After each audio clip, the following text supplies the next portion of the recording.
So has prospecting changed at all for you, like from where you started to now, or is it? Well, about the only thing that's changed now how is. How would you recommend other people to do it? Yeah, I mean, the only thing that's changed now is I'm teaching people to do what I did and then what John did to get this company started. So I've always been a take the bull by the horns kind of guy. So I don't wait for a phone call to come in. I look at an account and say, I want it. Much like I wanted to be a distributor of Green Magic Homes, much like I wanted to be a dealer at LS Tractor, much like I wanted to be a dealer for Husqvarna. So how I used to prospect and still do is I walk in the door and kind of goes like this, like, hi, I'm Joe Langton. What's it going to take for me to plow your parking lot this year? Hi, I'm Joe Langton. What's it going to take for me to put robotic lawnmowers at your business this year? If you notice, here, like, let's just role play this. Like, let's do it. Julia, I'm Joe Langton. What's it going to take for me to plow your snow this year? Quality service, a good price, consistency. Just with you. Okay, good. All right. Could you have answered that question with a no? No. That's it. That's how we prospect. So when you say prospecting, like I basically look at areas that I want to expand in. I look at businesses that I want to partner with, because there's some businesses I just don't want to do work for.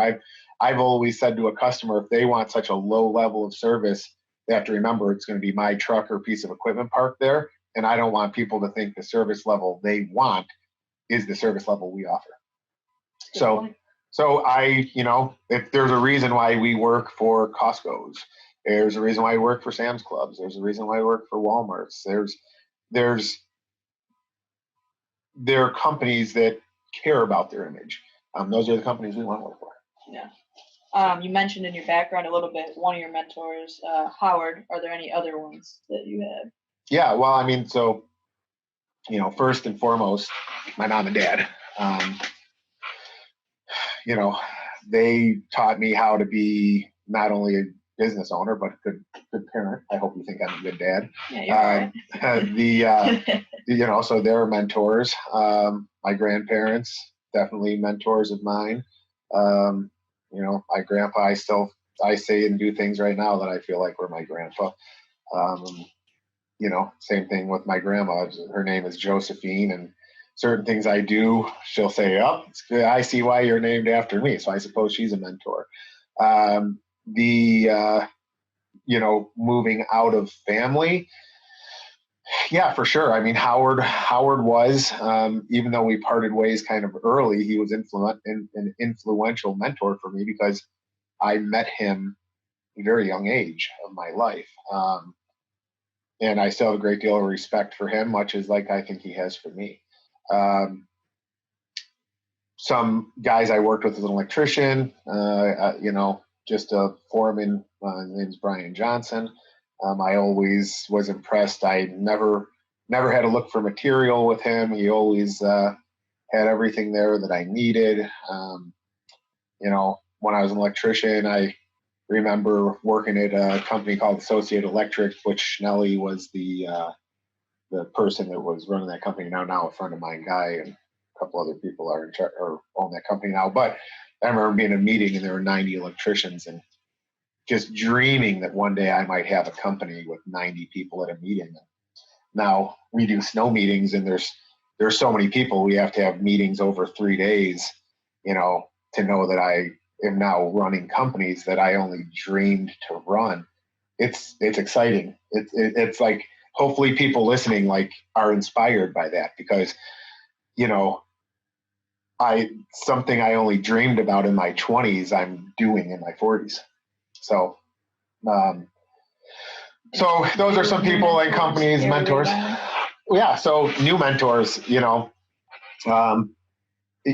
Rabine, it's ironic, we ended up becoming neighbors a few years ago. Funny story with Gary, he'll laugh when he listens to this. He sees the robot. First conversation I ever have with Gary, sees the robot and says, what's it going to take to get one of those on my golf course? And I'm like, well, this is the start of it right now, and he he questions. Gary, you might not remember this, but you'll remember when I say it. You said Langton Group. This kind of sounds like Rabine Group. You didn't steal my name, did you? And I said, no, when I named my company, I didn't even know who your company was. And we kind of chuckled and laughed about it. But,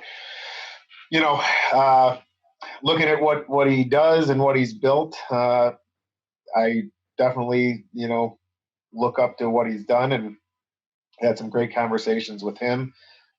He asked me to be a part of True Mentors. I was honored when he sent me that invitation. It's one of the most rewarding things I feel like I'm doing in my life right now is being a part of that organization with Quentin and a bunch of other people there. But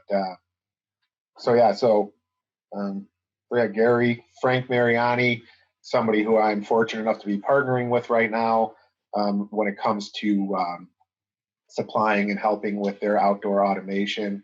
And I hope to meet a bunch of Frank Marianis through this.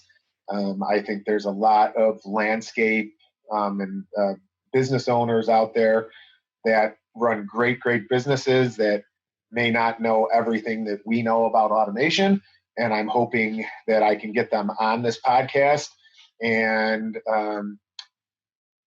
kind of let you guys hear us go back and forth, learning about this, us learning about their company. And so I'm open to all doors and avenues at this point in my life. Yeah. Because we can always learn.